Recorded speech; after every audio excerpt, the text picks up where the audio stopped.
The following segment of the Sports Narrative Radio Show is brought to you by Xena Communications. Home or office, your technology problems are one click or call away from becoming a thing of the past. Ask today about a free consultation in the DFW area. On Friday of last week, the big story, other than poor Tanya getting hit in the face with a baseball bat, was the Oakland A's in Boston and the appearance of one Pat Venditte. Pat Venditte. Pat Venditte, who became only the second pitcher in Major League Baseball history since the turn of the turn of 2 centuries ago, 1900. There you go. As a switch pitcher in the major leagues. That is awesome. It's really, really awesome. And I was able to go and watch, and everyone is, if you've got the at-bat application, it's still up there. Go back and pull that game up. Millions of views. That was awesome to watch. You can go and see the inning, and you can see him face a couple of righties, and then switches. Now the deal is he can't We'll get in there. Okay, good. We'll get in there. In that outing, he went 2 innings, gave up 1 hit, struck out 1, and since then he's got another inning in the third. Actually appeared in the first game of the Rangers-Oakland series and went out and threw a scoreless inning. Very nice. Faced 10 batters so far as of the air of this program, facing 8 right-handed batters and 2 left-handed batters, and has not allowed a run. Wow. The interesting thing I mentioned was the glove, switching it from his right hand to his left hand. Yep. That is a very special glove that is actually designed by Mizuno, based in Japan. Is it a big seller? It's not a huge seller. El Popo used to have it, I believe. They've sold 2 in 200 years. What's the name of it? What was the dude who had 6 fingers? And they called him El Popo. That really pitched was. for the Rangers. He did have like a 6 I finger. look that up. And this does have 6 fingers. It has a thumb on the outside, thumb on the left side, right side outside, and then you've got 4 fingers 2 in the webs, middle. too. And in the middle is just one web. I thought it said it had 2 webs. Just one web in the middle, kind of like a pocket. Antonio Alfonseca. I thought it said 2 They've webs. basically said it's like a mitt designed for a paw, is what this thing looks at. And so this glove has been around, like we said, since really the early 80s when gentleman Harris, I'm missing the name. He pitched for the Rangers, didn't actually pitch for the Rangers, actually ended up pitching in 1 inning for the Montreal Expos. He had this glove designed, and so Pat Venditte Sr. had his young son, who at an early age was obsessed with having a baseball in his hand, and he would throw it equally with his right and with his left, and his father noticed that he was kind of good with both.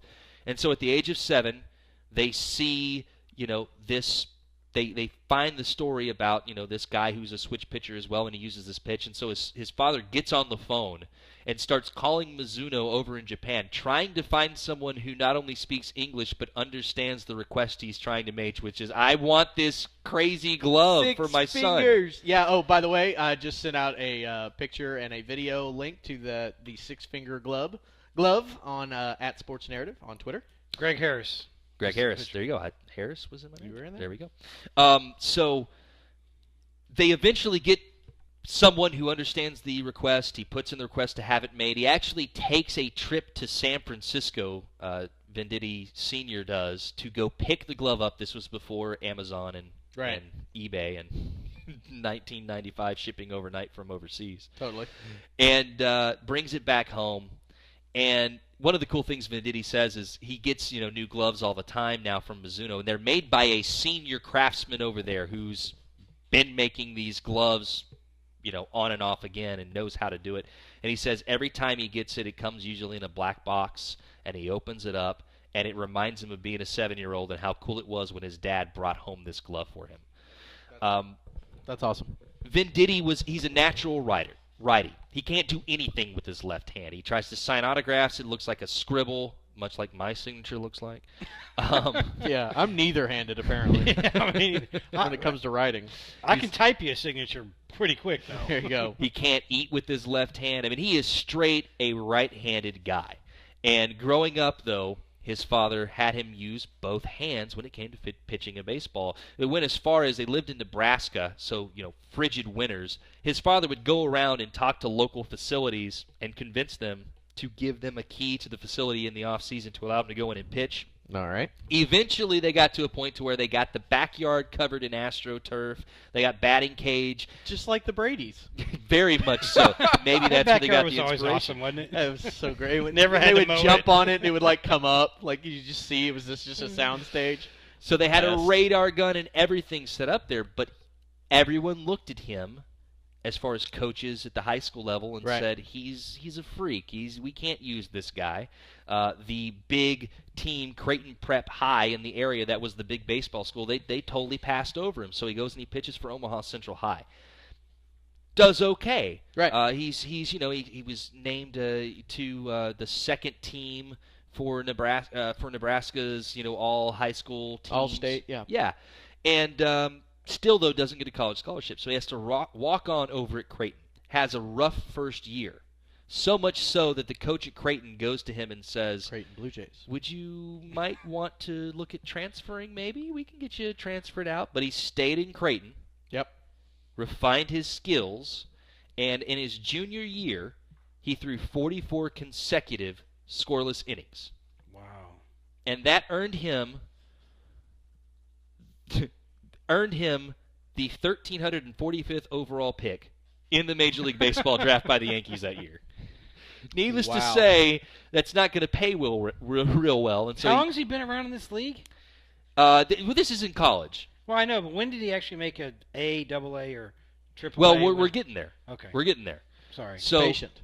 he said goes got drafted back. by the Yankees. I was like, oh, okay. Well, he did, What but he year is that? declined because he was in like the 44th round of the draft. Here's More a than they dollar, even yeah. draft this. More than they even draft now. Here's a sandwich. Thanks for playing. Essentially. So he goes back. He has a good senior What kind? year. Baloney. Oh, I'm out. The Yankees draft him again, this time in the 20th round. So, He's moving up. yeah, he does. So he goes to the Yankees. He And spends moving on 7 up, years moving on up in the to Yankee system. side. Now, George Jefferson. going to what is now known as the Pat Venditte rule. He makes his first Major League appearance on June 19th of 2008. And he goes up against a guy by the name of Ralph Henriquez of the Brooklyn Henriquez. Cyclones. Oh, yeah, totally. So this is a guy who's been around a Got his while. baseball card He's out coming there. up in the game. I have an autograph. It's the bottom of the Tops. ninth. They've got the Pinnacle. tying run on base, and Henriquez just so happens to be a switch hitter. Ah. So They're bouncing back and forth, aren't they? he comes in. Venditte has the glove on his right hand, so he's throwing lefty. Right. So Henriquez steps in. He's like, I'm going to bat righty. So Venditte goes, all right, well, switch it to left hand. I'm going to throw righty. No. He steps out. He goes, okay, I'm going to bat lefty.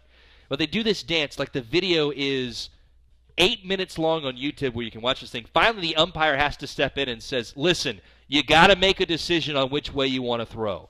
So Venditte ends up putting the glove on his left, throws with his right.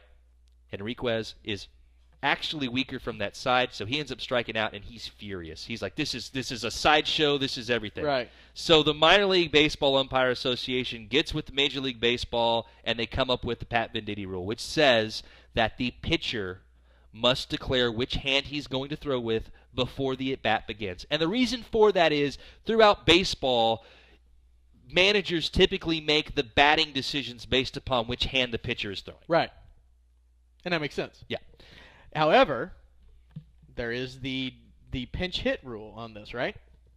As far as bringing in a pinch So, hitter. yeah, if you bring in a pinch hitter, the pitcher can change. Yeah, he can change. Yeah.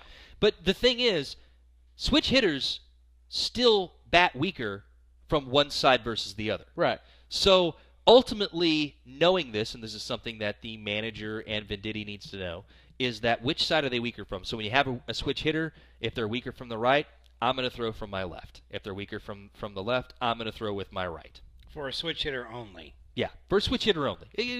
Righty, you're going to throw to him with your left. Yeah. Lefty, you're going to throw, or excuse me, Other the other way. way around. Right. Righty, you're going to Righty, throw right, lefty, lefty, left. So he still has, and you take it even a step further. Let's say you're playing in Fenway, and you've got a guy who's a pull hitter to the left. He goes his power to his left. well, you're going to try and make him hit to the right. Right. He always has the advantage depending on the situation, and that's the amazing thing. It's one of the reasons why he comes in, and he doesn't have a big velocity. He maxes out at 80. But yet he goes and he keeps guys from scoring because he keeps them off balance. It's a great bit. I have to say, I thought it was a bit until he threw 2 innings. I'm saying it's a great bit in that I would love to see more of this. Yeah. You know, like why it's one of the things that's always puzzled me. Now, I'm not anywhere close to being good at baseball. It's the worst sport I play. However, when I did it, I taught myself to be a switch hitter because, you know, I mean, granted, you're stronger one side. Like I can bat left-handed. I basically am a slap hitter. You know, right-handed, I'm a little more powerful. But you're stronger with your right arm coming through. Right. But, you know, but I can be a slap hitter with that. But I was just like, why doesn't everyone learn to switch hit? I don't understand. It's not that difficult. But I guess that once you're at that high of a level. Yeah. But with this bit, I mean, this is something somewhat completely different. I love this bit. I think this is fantastic. Yeah. I like the ability to make those kinds of things happen. Did you know that the Rangers have a pitcher that can throw both? Right now they do. Who's on their that? team. Yu Darvish. Well, he does actually. He warms up right. He warms up left-handed to keep his arms balanced. And I've said that I've seen this following the start. He had to. He'll go out there and he will throw with brilliant. his left hand the day after he has a start. It's long toss mainly though, or I don't think. But I mean, if he had to throw, fires it in. He could. He could probably keep guys off. He could probably get a few guys out. He doesn't look like a. Well, I don't know if I want to say it like that. He didn't look. Not like a guy throwing. He looks a little different. I see. You know what I mean? Good edit. With that? Sorry about that. No, you're fine. That was a good edit. That's when I throw left-handed. I'm like this. No, I can't use my left hand at all for anything. You're like and I that all mean the time anything. anyway. No, I can throw like this. Interesting though, you bring up Yu Darvish. Look the same. So the question, and this was kind of thrown out there, was like, well, maybe you could try and pitch from his left hand because he throws with his left hand. This actually happened to Venditte in 2012. He tore his labrum, and I said labrum, in his right shoulder.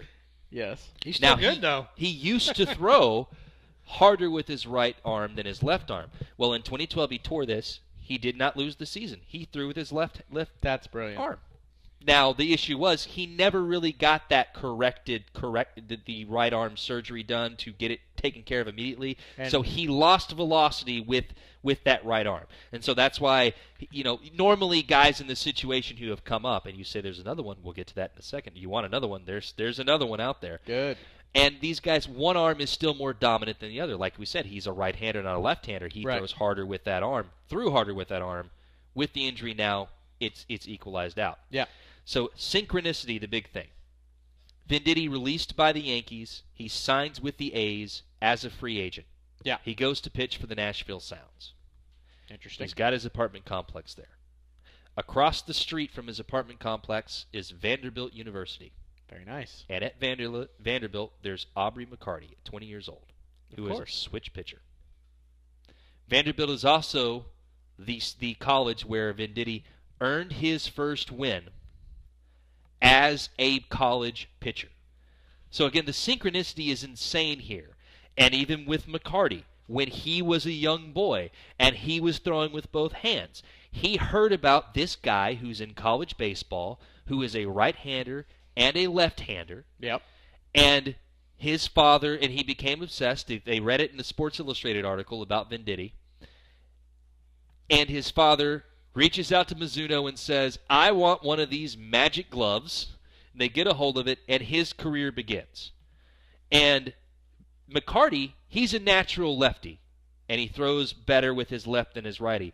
And much like Venditte, McCarty was shied away from by his coaches. His high school coach, his college coach there at Vanderbilt initially made him a first baseman because he feared that he wouldn't be able to deal with throwing from both sides. Focus on one thing. Probably. Exactly. And he quickly realized that was a mistake. And so he puts him on the mound, and there is your future switch pitcher, the next guy coming up, and we'll see if there are more that are there. Now, talking about handedness, did you know only 1% of the public is actually ambidextrous or amphibious, as you saw? Yeah, I was like, amphibious? Someone didn't edit the swims? newspaper. Yeah, that's awesome. So even switch hitters, like, you're Right, better right. with one. It's not like you can use both hands. Right. And so you look, well, where did we learn this? In Canada, Canadian baseball players predominantly bat from the left, throw with the right. You know why? Why? Hockey? They play hockey. And in hockey, the dominant hand goes on top of the stick, Yep. and that's where you learn to swing with. And so the left hand swing with the hockey stick or shot with the hockey stick is much more predominant than the right. And so when they go to swing a baseball bat, you take it from here and put it here, flip it around. Yeah. There you go. But they're Fascinating. still not ambidextrous. It's funny. My dad's left-handed, but he plays golf right-handed. Yes. It's cool. Yep. You see that. Phil Mickelson. Find more by subscribing to this channel and visiting us at www.thesportsnarrative.com. Join us every Wednesday at 9 p.m. Central for a live edition of the Sports Narrative Radio Show hosted by Xena Communications.